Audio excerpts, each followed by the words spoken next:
"Oh, sorry, I accidentally destroyed your Tesla," my sister said, after I refused to lend her $15,000.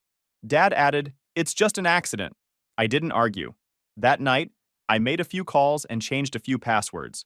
But at 6:15 a.m., she woke up to something she never saw coming.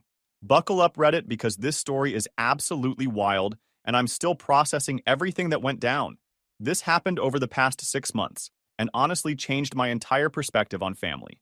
Names changed for obvious reasons, but every single detail is 100% true. So I'm David, 31 male, live in Phoenix. Started small doing handyman work after high school, saved every penny, got my contractor's license, and slowly built up a solid business. I specialize in high-end home renovations and custom builds for wealthy clients. Last year, I pulled in around $180,000 after expenses, which puts me in a pretty comfortable spot. I own my house outright, got decent savings, and yeah, I treat myself to nice things when I earn them. My younger sister Jessica is 28, and she's basically the complete opposite of everything I stand for. This girl has never worked a real job for more than 6 months in her entire adult life. She's one of those Instagram influencer types with like 3,000 followers who thinks she's the next big thing. Lives with our parents still, drives a BMW that daddy bought her, and somehow always has money for designer bags, expensive makeup, and whatever trend is popular. The thing about Jessica is that she's always been the princess of the family. When we were kids, I had to earn everything. Good grades for video games, chores for allowance, part-time jobs for my first truck. Jessica? She just had to exist and smile pretty. Mom and Dad gave her everything she wanted because she's our baby girl and boys need to learn responsibility but girls need to be protected. This created a monster. By the time she was in high school, Jessica expected everything to be handed to her. When she wanted a car at 16, Dad bought her a brand new Civic. When I wanted a truck at 16, he co-signed a loan for a used Ford that I had to pay for myself with my job at the hardware store. After high school, she tried college for exactly 1 semester before dropping out because it's too hard and the professors don't understand my learning style. Instead of making her get a job, our parents let her move back home and find herself.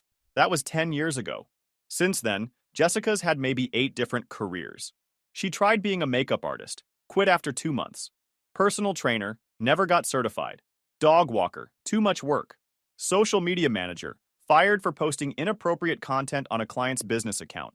Most recently, a life coach, despite having never accomplished anything meaningful in her life. But here's the kicker. Through all of this, she's maintained an expensive lifestyle. Designer clothes, weekly nail appointments, eating out constantly, always has the latest phone. When people ask how she affords it, she just says, "I'm good with money," or "I have multiple income streams." What she really has is our parents funding everything, and when that's not enough, she comes to me. And I've been stupid enough to help her out over the years, because family is family, and I felt bad seeing her struggle. Last month, she hit me up for $800 for car repairs. 2 weeks later, it was $500 for emergency dental work. Before that, it was $1,200 to help with some made-up crisis. I probably gave her close to $5,000 over the past year, always with promises that she'd pay me back once her business takes off. Of course, she never paid back a dime. And every time I'd bring it up, she'd get defensive and say things like, "I thought you were doing well for yourself," or "I didn't know you were so concerned about money." The breaking point came 3 weeks ago. I was on a job site dealing with a plumbing emergency when my phone started buzzing nonstop. Finally answered it during a quick break. "David, I need 15 grand," she said. "No hello, no how are you?" I actually laughed. "Good one, Jessica. What do you actually need?" "I'm serious. There's this amazing business opportunity. My friend Brianna and I are going to start a luxury event planning company. We already have 3 potential clients lined up, but we need startup capital for marketing, equipment, and a website." This is the same Jessica who couldn't handle being a dog walker because it required showing up on time. Now she wanted to run a business? Jessica, no. Absolutely not. $15,000? Are you insane? The line went quiet for way too long. Then she said in this icy voice, "Wow, I thought you actually cared about my success. I guess I was wrong about you." And she hung up. I knew exactly what was coming next. The guilt trip campaign. The family intervention. The manipulation tactics she'd perfected over nearly 3 decades of getting her way. What I didn't know was how far she was willing to go when the guilt trips didn't work. I need to tell you about my car because it's important for what comes next. Last year, I finally pulled the trigger on something I'd been wanting for years. A Tesla Model S Plaid. Fully loaded, Custom paint job in this incredible metallic blue, premium interior, the works. Cost me about $135,000 after all the options, which was a huge purchase for me, but I'd been saving for it for 3 years. This wasn't just any car purchase. This was my dream car. I love the technology. The performance on this thing is absolutely insane. 0 to 60 in under 2 seconds, over 400 miles of range, autopilot, the massive touchscreen. It was like driving something from the future. I'd wake up some mornings just to look at it in my garage. I also need to mention that I'm pretty careful with my stuff. The Tesla lived in my garage when I was home. I had ceramic coating applied to protect the paint, custom floor mats, the whole 9 yards. This car was my baby. So, the day after Jessica's phone call, I got the expected follow-up from my mom. She didn't even wait for me to say hello. "David, your sister told me you refused to help her with her business. You know she's really trying to make something of herself this time. Mom, she asked me for $15,000. That's not a small favor. It's an investment in her future. You make good money, and families should support each other." I tried explaining that I'd already given Jessica thousands over the years and never seen a penny back, but Mom just wasn't hearing it. "You've always been selfish with money, David. Ever since you started making good money, you've looked down on the rest of us." Selfish. Right. The guy who paid for family dinners, bought Christmas gifts for everyone, and had been bailing out Jessica for years was selfish for not wanting to fund another one of her doomed ventures. 2 days later, I had to stop by my parents' house to pick up some documents. I'd been helping them with some home repairs and left my level and some other tools there. When I pulled into the driveway, Jessica was outside washing her BMW in the most ridiculous outfit. Tiny shorts, crop top, full makeup. She was basically putting on a show for the neighbors.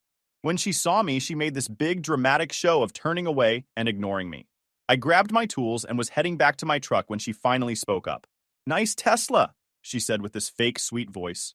"Must be nice to have so much money that you can buy toys like that, but won't help your own sister. Jessica, that car represents 3 years of saving and hard work. It's not a toy." She rolled her eyes. "Oh, please, it's just a car. And it's not even a good one. Everyone knows Elon Musk is a total jerk. You basically gave your money to support some billionaire who doesn't care about regular people." I'd heard this argument before. Jessica had recently gotten into some social media echo chamber about how successful people are evil, and anyone with nice things must have exploited someone to get them. It was basically her way of justifying being a failure. Everyone else was just lucky or morally corrupt. "Whatever, Jessica. I'm not getting into this with you." I got in my truck and started backing out of the driveway. In my rearview mirror, I could see her standing there with her arms crossed, watching me leave with this look of pure hatred on her face. I should have known right then that something was coming. The next evening, I was in my home office updating some project estimates when I heard this loud crash from my garage. At first, I thought maybe something had fallen off a shelf, but then I heard what sounded like metal scraping against concrete. I ran to the garage and hit the light switch. What I saw made my stomach drop to the floor. My Tesla was sitting there with a massive key scratch along the entire driver's side. Not just a little scratch. This thing went from the front bumper all the way to the rear, deep enough that you could see the metal underneath. Someone had taken a key or knife and just dragged it along the entire side of my car. But that wasn't even the worst part. All 4 tires were slashed. Not just punctured, completely shredded. There were deep cuts in the sidewalls that made it clear this wasn't some random vandalism. Someone had spent time and effort destroying these tires. And then I saw the note tucked under the windshield wiper, written in Jessica's handwriting. "Maybe next time you'll think twice before supporting jerks like Elon. XOXO. I just stood there for probably 5 minutes, staring at my destroyed car. The Tesla I'd saved for 3 years to buy. The car I'd been so proud of that brought me genuine joy every time I drove it. Destroyed by my own sister because I wouldn't give her $15,000. The damage was going to cost at least $8,000 to fix. The paint work alone would be thousands, and those weren't cheap tires. But more than the money, it was the complete violation of trust. This wasn't some heat-of-the-moment thing. She'd planned this. She'd waited until I wasn't home, brought tools to slash the tires, and spent time carefully keying the entire side of my car. And she was proud of it, proud enough to leave a note taking credit. I took pictures of everything, documenting every angle of the damage. Then I called the police and filed a report. The officer who responded was pretty professional about it. Apparently, he'd dealt with family vandalism cases before. He took my statement and photos and said I could pursue charges if I wanted to. Then I called my parents. "Jessica destroyed my car," I said when Dad answered. What are you talking about? She keyed my Tesla and slashed all 4 tires. Left a note taking credit for it. There was silence for a moment. Then, David, that's a serious accusation. Are you sure it wasn't just random vandalism? Dad, she left a note in her handwriting. Well, maybe she was just upset about your conversation the other day. You know how emotional she gets. I'm sure she didn't mean for it to be this serious. I couldn't believe what I was hearing. My sister had committed thousands of dollars worth of vandalism to my property, and my dad's response was that she was just emotional. So what are you going to do about it? I'll talk to her. See if we can work something out. Maybe you two can split the repair costs? Split the costs. For damage she deliberately caused to my car. Dad, she destroyed my property because I wouldn't give her money. And you want me to pay for half the repairs? Look, David, I know this seems bad, but she's family. We need to handle this within the family, not involve lawyers and police and all that mess. That night, I barely slept. I kept going out to the garage to look at my car, still not quite believing what had happened.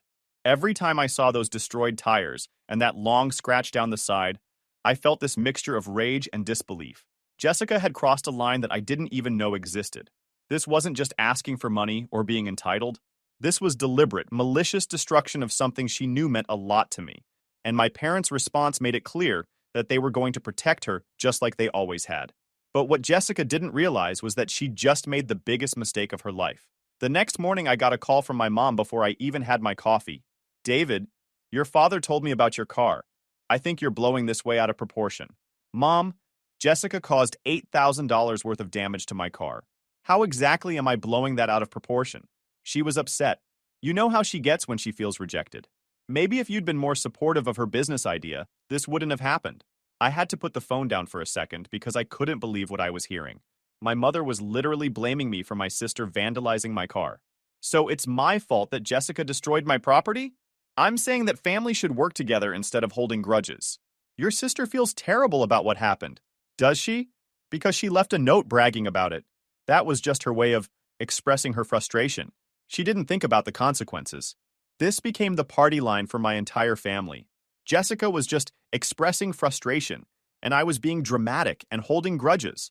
According to them, the real problem wasn't that she destroyed my car. It was that I wasn't being understanding enough about why she did it. That afternoon, Jessica finally called me, and her approach was pure manipulation. David, I am so sorry about your car, she said in this fake, sweet voice. I was just so hurt that you didn't believe in me. And I did something really stupid. But you know that's not who I really am. Jessica, you caused $8,000 worth of damage to my car. I know, and I feel terrible about it. But insurance will cover most of it, right? And I promise I'll pay you back for the deductible once my business gets going. Insurance will cover it. This person destroyed my car and thought insurance would just make it all better. Never mind that my rates would go up, or that I'd have to deal with weeks of repairs and rental cars, or that the car would never be the same. Jessica, you need to pay for all the damage. Every penny. David, you know I don't have that kind of money right now, but I'm good for it, I swear. Once Brianna and I get our event planning business off the ground, I'll be able to pay you back with interest. The business you wanted me to give you $15,000 for? Well, yeah, that's actually perfect. You could just invest in the business instead of making me pay for the car repairs. That way, it's like the money is going towards something positive instead of just fixing stuff. I genuinely thought I was being pranked. She destroyed my car because I wouldn't invest in her business, and now she wanted me to invest in her business to pay for the damage she caused. Jessica, you're absolutely insane if you think I'm giving you money after what you did. Wow, just wow. I apologize. I offer to make it right, and you're still being completely unreasonable. You know what? Maybe this is a sign that you care more about material things than your own family. And she hung up on me. Within an hour, I started getting texts from various family members. My aunt heard about the car situation. Maybe you two can work something out without involving lawyers? My cousin. Jessica seems really sorry about what happened. She's going through a tough time.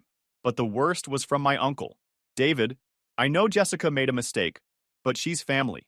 Your car can be fixed, but family relationships are forever. Don't let pride get in the way of forgiveness. It was like they'd all coordinated their responses. Every single message was some variation of forgive and forget, and family comes first. Not one person seemed to think there was anything wrong with Jessica destroying my property. I didn't hire anyone to investigate Jessica. I did something much simpler. I used her own social media against her. See, entitled people like my sister don't just lie to you. They lie to everyone, and lies leave digital traces everywhere. Jessica's Instagram was public and posted constantly. Designer handbags, expensive restaurants, spa appointments, Vegas trips. A lifestyle that made zero sense for someone with no income. I screenshotted everything, cross-referencing with her emergency money requests. That $800 for car repairs?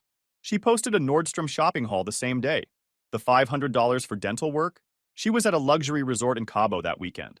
But the real goldmine was her payment apps. Jessica had public transactions, showing she was getting money from our parents almost weekly. $400, $600, sometimes over $1,000. All labeled groceries or bills, then immediately spent at high-end salons and boutiques. Even better, she was running the same sob story on multiple family members. Uncle Mike sent $1,200 for rent. Grandparents gave $800 for car insurance. Various cousins contributed smaller amounts. She was basically running a family pyramid scheme. Her event planning business, an Instagram page with 47 followers, and a middle school level website. 0 clients. Her business partner was a wannabe luxury lifestyle consultant with no experience beyond retail. The kicker? Jessica had been paying her partner's boyfriend to boost her social media presence, rent expensive cars for photos, and stage fake business meetings. Thousands spent on Instagram clout while claiming she couldn't pay me back. Armed with evidence, I confronted my parents with printouts of her payment history and spending timeline. Jessica has been lying to all of us, I explained, showing how every emergency corresponded with luxury purchases. Jessica exploded. This is creepy and obsessive. I borrowed from people who love me. Did you tell Uncle Mike his rent money funded your fake business? Sometimes you have to invest in yourself before paying people back. Mom defended her. David, even if Jessica made poor choices, spying isn't justified. They'd never hold Jessica accountable. In their minds, I was the villain for discovering her lies. But that was fine. I wasn't planning to rely on my parents for justice anymore. Here's something my family never understood about me. I'm not just good at my job, I'm good at building relationships. Over the years running my construction business, I developed a pretty solid network in Phoenix. Contractors, suppliers, real estate agents, business owners. I knew a lot of people across different industries. And in a city like Phoenix, that network extends pretty far beyond just construction. I started making some casual calls to people I knew, not to ask for favors, but just to catch up and see what they were up to. During these conversations, I'd casually mention that my sister was trying to start an event planning business, and did they know anyone in that space who might have advice for her? That's how I found out about this guy who ran one of the most successful event planning companies in Phoenix. Turns out he and I had mutual connections through some clients I'd done work for. This guy was exactly the kind of person Jessica and Brianna thought they wanted to be. High-end clients, connections with all the luxury venues in the city, 6-figure annual revenue. When I mentioned my sister's business idea, he laughed. Event planning? Everyone thinks it's easy money until they actually try it. The margins are brutal, and the clients are nightmares. Plus, the market here is pretty saturated already. That's kind of what I figured. She's never run a business before, but she's convinced she's going to make it big. What's her background? Honestly, she doesn't really have one. She's more of an Instagram lifestyle type. He got this knowing look. Oh, one of those. Yeah, we get wannabes like that all the time. They see the glamorous side on social media and think that's all there is to it. They have no idea about the actual work involved. This gave me an idea. Over the next few weeks, I started strategically sharing Jessica's business information with people in my network. Not to sabotage her directly, but to make sure the right people knew who she was and what she was about. I shared her Instagram and business website with several event planners in town.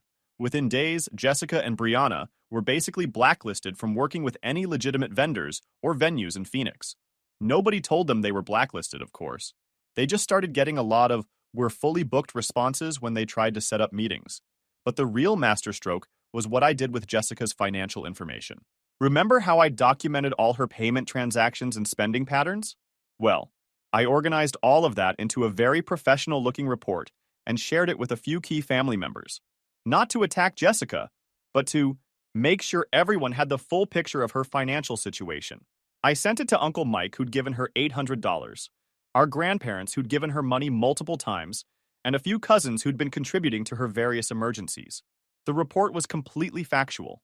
Just dates, amounts, and screenshots of her own social media posts. I let the evidence speak for itself. Within a week, Jessica's family funding network dried up completely. Uncle Mike was furious when he saw that his rent money had gone towards spa treatments. Grandma and Grandpa stopped taking her calls altogether. The cousins started comparing notes and realized they'd all been fed the same lies. But I saved the best for last. Remember how I mentioned that Jessica was getting money from our parents almost weekly? Well, I sent the report to them too, along with a simple note. I thought you should see how Jessica has been spending the money you've been giving her. The response was immediate. Dad called me that evening, and for the first time in months, he sounded genuinely angry. David, where did you get all this information? Jessica's payment apps are public, Dad, and her Instagram documents pretty much everything else. Some of these transactions, she told us this money was for basic necessities. I know. She told everyone different stories about what she needed money for. There was a long pause. We need to have a family meeting. The family meeting happened the next Sunday. I showed up to find Jessica already there, looking annoyed that she'd been summoned. She clearly had no idea what was coming. Dad had printed out my entire report and spread it across the dining room table like evidence at a crime scene. Jessica's face went white when she saw it. What is this? She asked, trying to sound indignant. These are your financial transactions for the past 6 months, Dad said in this really cold voice I'd never heard from him before. Along with your social media posts showing how you actually spent the money we gave you? Jessica's eyes darted around the table, looking for an escape route. Where did you get this? This is private information. It's all public, Jessica, I said. You posted most of it yourself. Dad started going through the report page by page. Every time they'd given her money for groceries or bills, he'd show the corresponding Instagram post of her at expensive restaurants or shopping trips. We gave you $600 for rent in March, Dad said. The same day, you posted photos from a weekend in San Antonio. Hotel looks pretty nice. I had already paid for that trip. The rent money was for the next month. Your rent is $400, Jessica. We gave you $600. I needed money for utilities too. Your utilities are included in your rent. We pay the bills, remember? It went on like this for over an hour. Every excuse Jessica tried to make was contradicted by her own social media posts. The fake emergency dental work when she was getting cosmetic treatments. The car repairs that were actually spa days. The business investments that were actually shopping sprees. But the moment that really broke everything was when Dad got to the payments to Brianna's boyfriend. You spent over $3,000 on social media consulting. What exactly did this person do for you? Jessica's face turned red. He helped me build my brand. You have to invest in marketing if you want to be successful. Marketing for what business? You don't have any clients. We're building our client base. You can't just expect customers to appear overnight. Jessica, Mom said quietly, and her voice sounded tired. You told us you needed money for food, basic necessities. You said you were struggling to survive. I was. Social media marketing is a necessity for modern businesses. But you don't have a business, I said. You have an Instagram page with 47 followers and a website that looks like a middle school project. That's when Jessica completely lost it. This is all your fault, she screamed at me. You could have just given me the money for the business, but instead you had to be a selfish jerk. And now you're trying to turn everyone against me with your creepy stalker research. Jessica, you destroyed my car because I wouldn't give you money. And now we find out you've been lying to everyone about needing that money in the first place. I wasn't lying. I was trying to build something. But you're so jealous of my success that you can't stand the thought of me doing well. What success? Dad asked. You have no clients, no revenue, and you've spent thousands of dollars on fake marketing. It's not fake. This guy is a professional. This guy is Brianna's boyfriend, who works at a car dealership, I said. He's been helping you stage fake business meetings for Instagram photos. The room went completely silent. Jessica looked around at all of us, probably realizing for the first time that everyone knew the truth about her fake lifestyle. You're all just jealous, she said finally. Jealous that I'm trying to do something with my life instead of just settling for being ordinary like the rest of you. That's when Dad dropped the hammer. Jessica, your mother and I have been supporting you for 10 years. We've given you a place to live, paid for your car, covered your expenses, and given you thousands in cash. And you've been lying to us about how you spend every penny. I haven't been lying. I've been investing in my future. Your future? You're 28 years old with no job, no savings, no real business, and no prospects. Your investing consists of buying designer handbags and paying people to make your Instagram look successful. You don't understand how business works in the modern world? I understand that businesses need customers and revenue. You have neither. Dad stood up and walked over to the window, looking out at the backyard. When he turned back around, his expression was stone cold. This stops now. All of it. You have 30 days to find a job and start paying your own way. No more handouts. No more emergency money. No more family funding. Jessica's mouth fell open. You can't be serious. I'm completely serious. You've been taking advantage of our generosity for years, and it ends today. What about my business? What business? You don't have a business. You have a fantasy that we've been paying for. Jessica turned to Mom, looking for support, but Mom just shook her head sadly. Your father's right, sweetheart. We enabled this behavior for too long. It's time for you to grow up. Fine, Jessica shouted. Fine.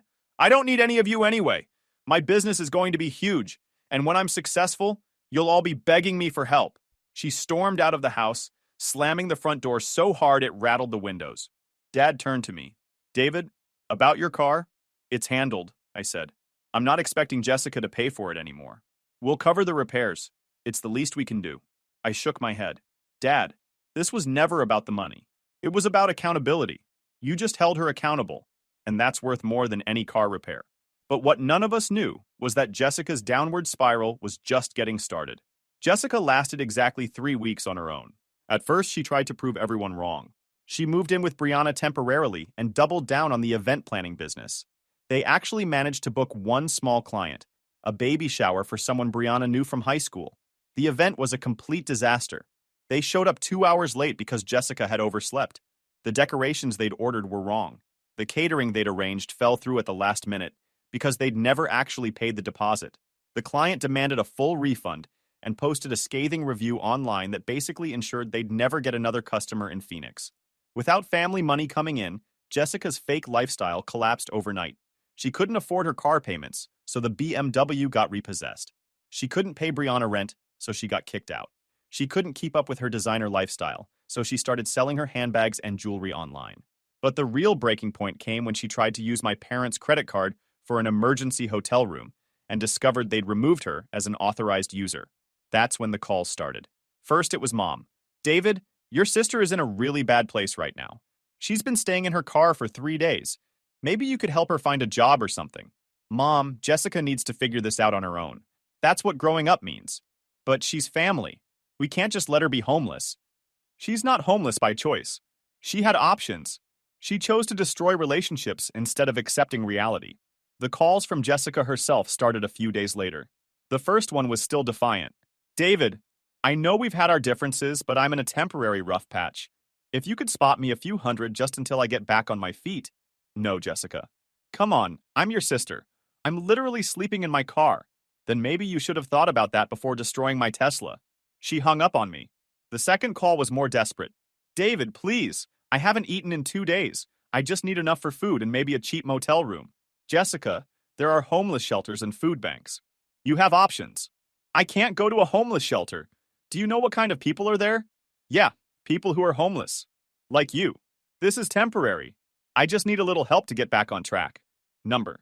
The third call was pure manipulation. David, I've been thinking about what I did to your car, and you're absolutely right to be angry. I was completely out of line. I want to make it right, but I need to get stable first. If you could help me get back on my feet, I promise I'll pay you back for the car repairs with interest. Jessica, you don't have any way to pay me back. You don't have a job, you don't have a business, and you don't have any skills that anyone wants to pay for. That's not true. I have lots of skills. Name one. There was a long pause. I'm good at social media. You have 47 followers. By the fourth call, she was crying, David, I'm scared. I don't know what to do. I've never been on my own like this before. I know I messed up, but I'm your sister. Doesn't that mean anything to you? For a moment, I almost felt bad for her. Almost. Jessica, you had 28 years to figure out how to be a functional adult. You chose not to. You had our parents supporting you completely, and you chose to take advantage of them. You had me helping you financially for years, and you chose to destroy my property when I set a boundary.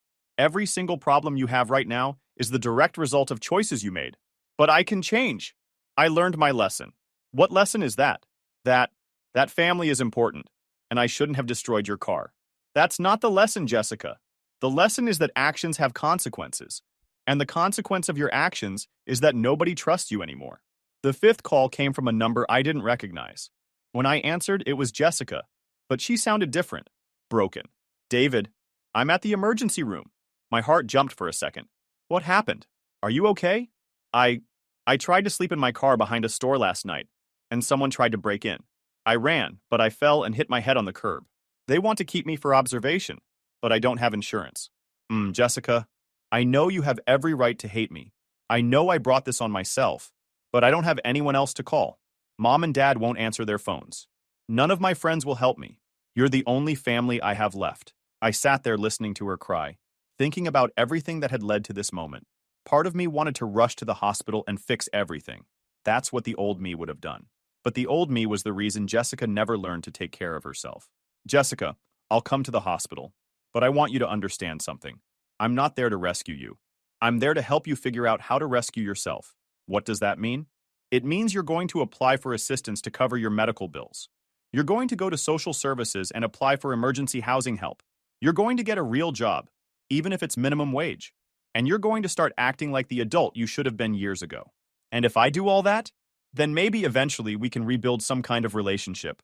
But it starts with you proving that you can take responsibility for your own life. When I got to the hospital, Jessica looked smaller than I'd ever seen her. Gone was the Instagram princess who thought the world owed her everything. In her place was a scared, confused woman who finally understood that her actions had consequences. David, she said when she saw me, thank you for coming. Don't thank me yet. This is going to be the hardest thing you've ever done. And it was. Over the next 6 months, I watched Jessica slowly, painfully learn how to be an adult. She got a job at a retail store. She moved into a tiny studio apartment that she could afford on her own. She learned to cook for herself instead of eating out every meal. She paid her own bills. She budgeted her money. She stopped posting fake lifestyle content on Instagram and started sharing her actual journey of learning to be independent. It wasn't easy and there were setbacks. But for the first time in her life, Jessica was earning her own way and taking responsibility for her choices. And eventually, very slowly, we started rebuilding our relationship. Not as the enabling brother and entitled sister we'd been before, but as two adults who respected each other's boundaries. The Tesla got repaired and looks as good as new. But more importantly, my family learned that love doesn't mean protecting someone from the consequences of their actions. Sometimes the most loving thing you can do is let someone hit rock bottom, so they can finally learn to climb back up on their own. Jessica never did pay me back for all the money she borrowed over the years. But watching her become a functional adult was worth more than any amount of cash, and she never destroyed anyone's property again.